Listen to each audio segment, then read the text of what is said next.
Okay. They want me to give you the rest of the story, which I wasn't going to do initially, but since I uploaded and watched the previous video now a couple of times and posted it on Facebook and eaten breakfast, I gotta do the other part. Oh, this is an interesting phenomenon, and I sat here for a few minutes and I waited till another 5:22. The other one started at 3:33. And this one's 5:22, and both of them add up to 9. And for some reason, that's supposed to be important. 9 is, of course, completion. For those of you that are numerologists, I'm not a numerologist, but I do pay attention to a lot of things, including this astrological report about the revolution of consciousness that we're in, the evolution of the revolution. Anyway, I'm going to continue to read right where I left off before. So this is part 2. I must warn that this astrological movement also signals the beginning of the greatest amount of political and economic turmoil the world has ever known. As a revolutionary spirit inflames the globe, we will experience widespread instability manifesting in a variety of ways.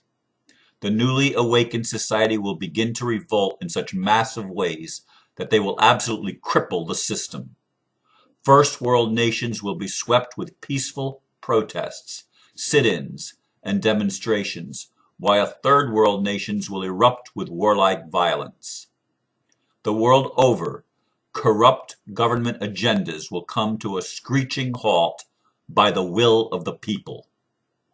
Within the first year of this transit, as people begin to awaken, it will become understood that the extraterrestrial elements that have been embedded deep in human society haven't been playing a positive role in our evolution as a civilization.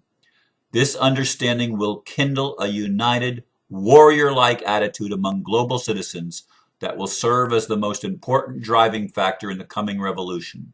Make no mistake that the power structure of Earth is currently operating from the shadows, but that the time of their authority has expired by divine decree and in perfect timing with cosmic order. Intervention has and will continue to happen in strategic surgical strikes that will ultimately lead to their defeat. This battle will be most intense during the summer months of 2012, as the planet Uranus squares the planet Pluto. By winter of 2012, it will become clear that humanity is free. After December 21st, 2012, as many of the world's most infamous prophecies come to a crossroads, mankind's golden age will finally commence. An aspect of astrology that I find absolutely beautiful is that as events happen on a global or macrocosmic level, they also happen on a personal microcosmic level in exact synchronicity.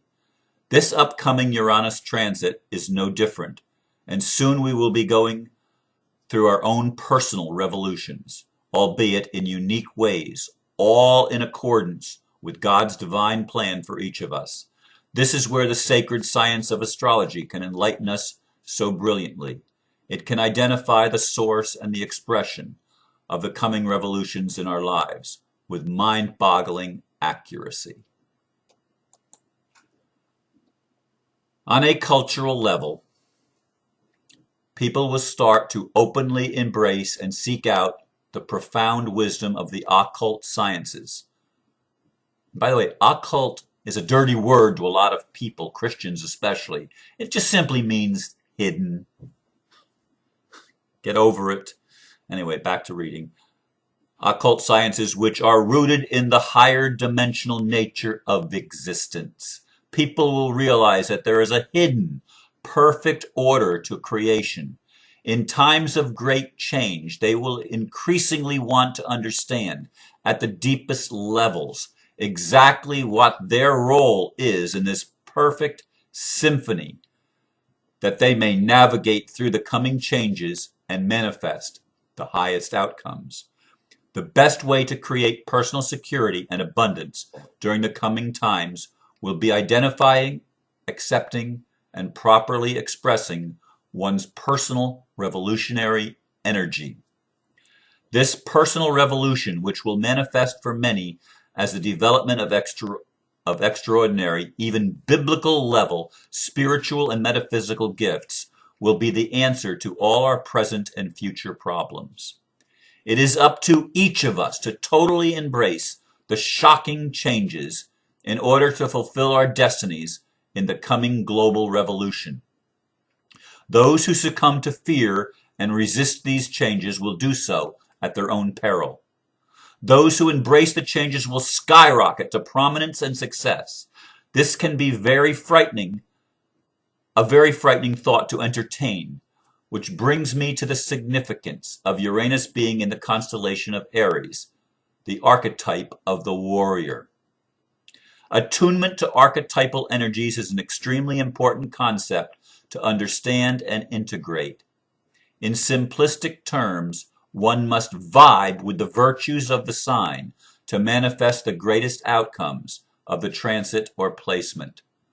With Uranus being in Aries, we can manifest magnificence in our lives by cultivating and expressing bravery, confidence, fearlessness, independence, and novelty in the area of our life and natal chart where Aries energy lies. This is a time where a warrior will be born in all of us, though it is up to us to decide what to do with this new energy.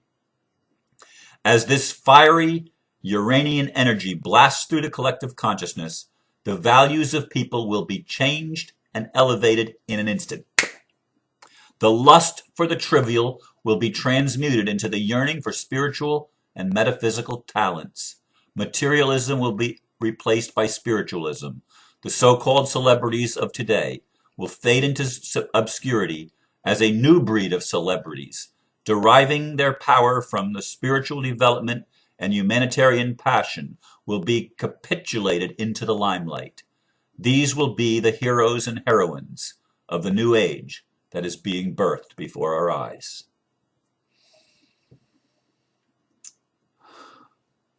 This is the first time in all of my broadcasts, telecasts, whatever you want to call these things, that I've used somebody else's material.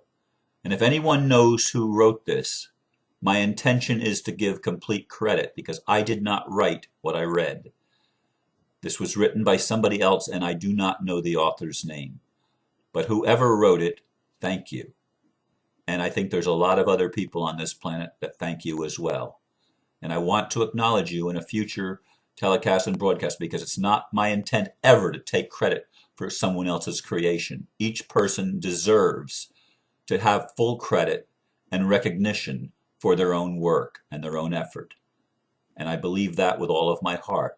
We don't need copyrights and legal protections. What we need is integrity from each individual. And I think that's what we're moving into. That's where we're going.